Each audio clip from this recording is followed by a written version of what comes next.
what you now find is that even though you have understood the system, you've understood each of the component parts, just putting the component parts together does not explain how the whole system works. An example is our brain. Our brain is made up of billions of little, what they call neurons, that make very, very, very small decisions. But just by putting these neurons together, you then begin to see behaviors that you can't explain. I mean, the kind of results we now get from artificial intelligence, they are just things that are achieved by putting very little things, almost insignificant components together. But once they come together, then they start doing things that you start wondering. You start wondering, is it that this computer is beginning to understand? It starts responding to you in a way that only people who have understanding can respond. And that's just because the components are now acting as a whole in such a way that you are getting much greater results from the system than you'll have got just putting the whole parts together. Reductionism focuses on the component parts, and sometimes, because of the weakness of our brain, the limitations of our thinking, we need to be able to break things down and look at them at those minute levels, because we are not able to put everything together. So reductionism, the one at which we reduce everything to the basic units,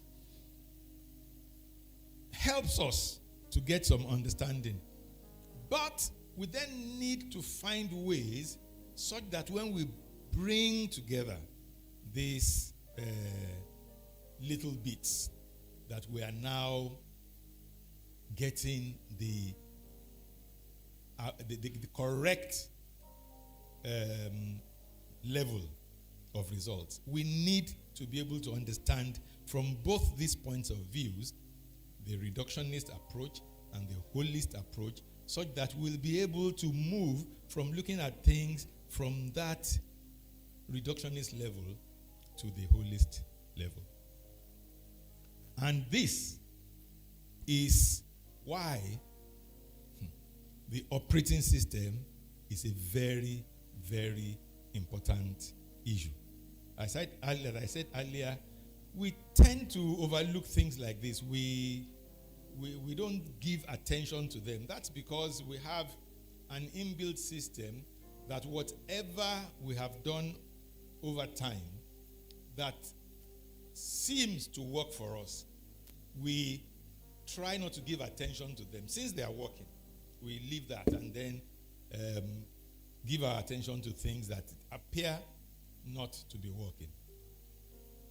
An operating system takes account of both the components and the whole and how they work together. So that is why, as people, as human beings, more so as people of God, we need to be aware of operating systems. The term operating system became very popular because of ICT, because of computers.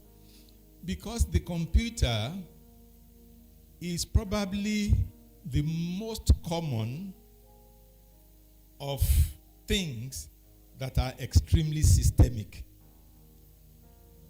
There are many things that work as systems. The result they produce, they are systemic results.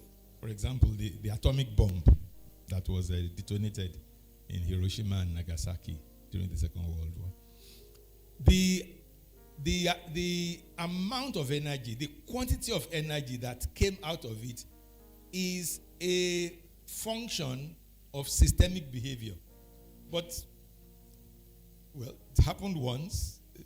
All we get are threats, and we continue to pray that it doesn't happen again. But that level of systemic behavior, we now wear in our wrists, we carry in our pockets. I have one in front of me here. The same level of complexity, same level of systemic behavior. So that is why the operating system has been made very popular by the computer. And it is what we can use as a useful illustration for how we as human beings should operate within the correct operating system. So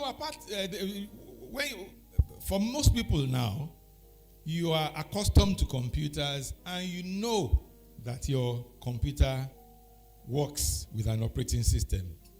A typical example of operating system: Windows, Android, Linux, and dare I not mention macOS, our pastor's favorite, which some of us don't believe in. I got my first personal computer in 1981-82. It was a computer described as Spectrum ZX81.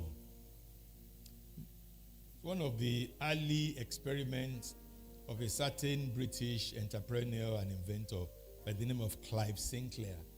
He put together just put a few things together, and the thing started working like a computer. And I refer to it as personal computer because it was big. It was a big thing to have a personal computer in those days. The personal computer was a major step out of what happened before. Because before then, all computers were communal computers. They were used by many people. It wasn't even possible for somebody to afford to buy a computer. In fact, many of the big corporations, even universities, could not afford computers. They leased them.